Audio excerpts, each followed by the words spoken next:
Hello हमारे बीच में मैं परिचय बताना दे हो हमारे छत्तीसगढ़ में गीत जय चार गीत बनी और सब कोई सुने कौन सा गीत ला नींबू चाट ले सब कोई सुने हो कि नहीं सुने हो एक बार ताली बजाओ जिसमें गायिका के काम करें हमारे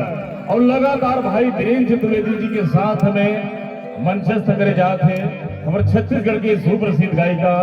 कुसुम प्रजापति जी ये बेटी ला भी एक बार जोरदार ताली बजा के आशीर्वाद दो कि छत्तीसगढ़ में एक नए स्टार बनी धन्यवाद।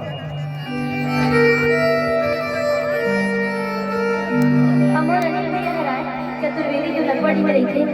और मोला 5 एकड़ कदी से गाना राज बहन में कही के देखा सिद्धि गाना